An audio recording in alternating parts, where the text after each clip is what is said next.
हरिओम. योगदास श्री जयगणेश जोशी लिखित श्रीकृष्ण युद्धाचा चौथा दिवस. आदल्या दिवसाच्या युद्धाच्या आठवणीने क्रुद्ध होऊन भीष्म दुसऱ्या दिवशी भल्या पहाटे युद्धभूमीवर सैन्याच्या अग्रभागी दाखल झाला. द्रोण, बाल्लिक, दुर्योधन इत्यादी अन्य भीष्माच्या सभोवती वर्तुळाकार उभे ठाकले. इकडे पांडवही आपल्या सैन्यासह रणभूमीवर दाखल झाले. सर्व कौरव योद्धांचा संहार करण्यासाठी उद्युक्त झालेला अर्जुन सैन्याच्या अग्रभागी उभा राहिला.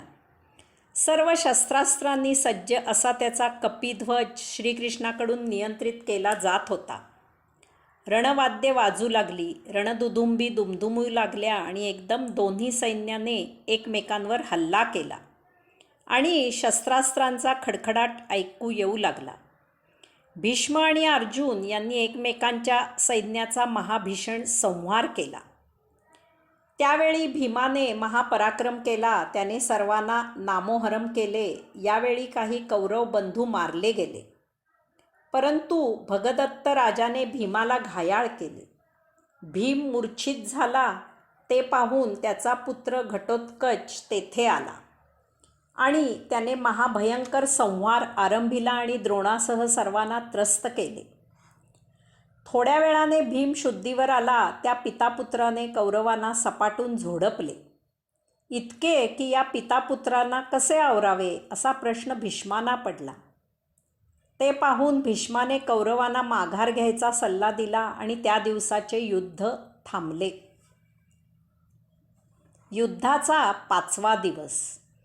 अशा प्रकारे आपल्या पुत्रांचा वध होत आहे असे संजयाकडून ऐकताच युद्धवार्ता ऐकत असलेल्या धृतराष्ट्र संजयाला म्हणाला की पांडूचे पुत्र अवध्य आहेत आणि माझे पुत्र मारले जात आहेत, हे असे कसे? त्यावर संजयाने धृतराष्ट्राला जे निक्षून सांगितले ते असे: राजा, पांडव धर्माने न्यायाने लढत आहेत. तुझे पुत्र पापी असून कपटाने लढत आहेत. मी, भीष्म, द्रोण, विदुर इत्यादींनी तुला वेळीच सल्ला दिला होता की पांडवांचे हक्काचे राज्य त्यांना परत कर, त्यांच्याशी सलोखा कर. परंतु तू तुझ्या दुष्टबुद्धी दुर्योधनाच्या आहारी जाऊन आमचे हिताचे बोल ऐकले नाहीस. तुझे पुत्र तुला जुमानत नाही, त्याचाच हा परिणाम तुला भोगावा लागत आहे. अजूनही वेळ आहे. पांडवांना त्यांचे राज्य दे आणि हा भयावह संहार थांबव. यातच तुझे आणि तुझ्या पुत्रांचे हित आहे.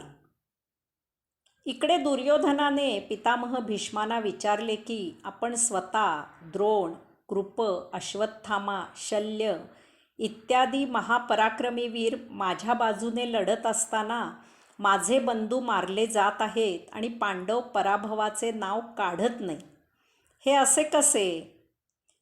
त्यावर पितामह भीष्माने दुर्योधनाला उत्तर दिले ते असे: राजा, अर्जुन आणि कृष्ण हे साक्षात नरनारायणाचे अवतार आहेत. ते अवध्य, अपराजित आहेत. जेथे कृष्ण आणि पार्थ तेथे श्री, जय, यश, धन आपोआप असते. या युद्धात पांडवांचा जय निश्चित आहे. तू तो बदलू शकत नाहीस. तुला मी वारंवार सांगितले की पांडवांजवळ सलोखा कर, त्यांना त्यांचे हक्काचे अर्धे राज्य परत कर. तू तुझ्या अर्ध्या राज्याचा सुखाने उपभोग घे. पांडव तुला नेहमी मदतच करतील, परंतु तू ऐकत नाहीस. त्याचाच हा परिणाम तुला भोगावा लागत आहे आणि पुढे आणखी भयावह भोगावा लागणार आहे. सूर्योदयाच्या आधीच दोन्ही सैन्ये एकमेकांसमोर येऊन उभी राहिली.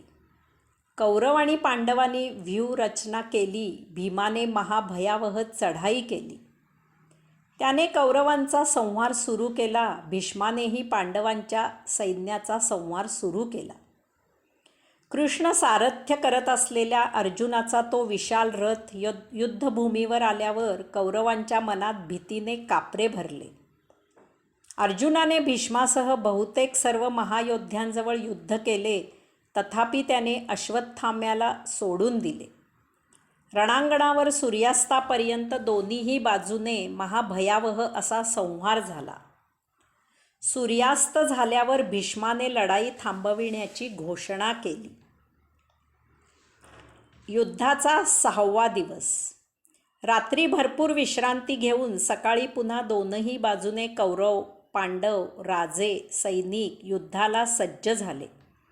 दोनही बाजूने धमासान लढाई झाली. दोन्ही बाजूला कित्येक राजे आणि सैनिक मारले गेले. अनेक कौरव बंधूंचा वध झाला. यामुळे व्यथित होऊन धृतराष्ट्र संजयाला म्हणाला की, संजया, तू नेहमी माझे पुत्र मारले गेल्याचे सांगत आहेस. अजून एकही पांडव मारल्याचे मला सांगत नाहीस. याचा अर्थ मला कृष्ण, भीष्म, विदुर जे सांगत होते ते सत्य होणार? मी त्यांचे ऐकले नाही. माझे सर्व पुत्र मारले जाणार आणि आमचा पराभव होणार. आजच्या दिवशी विशेष करून भीमाने आणि त्याला सहाय्य करणारे दुष्टदुम्न, अभिमन्यू इत्यादींनी विशेष पराक्रम केला. अर्जुनाने श्रीकृष्णाच्या साह्याने कौरवांचा महाविनाश केला. अन्य पांडवांनीही महासंहार केला. कौरवांच्या बाजूने भीष्म, द्रोण, दुर्योधन इत्यादींनी महापराक्रम केला. त्यांनी कसेबसे पांडवांना रोखून धरले. सूर्यास्ताला युद्ध समाप्त झाल्याचे भीष्माने जाहीर केले. हरिओम.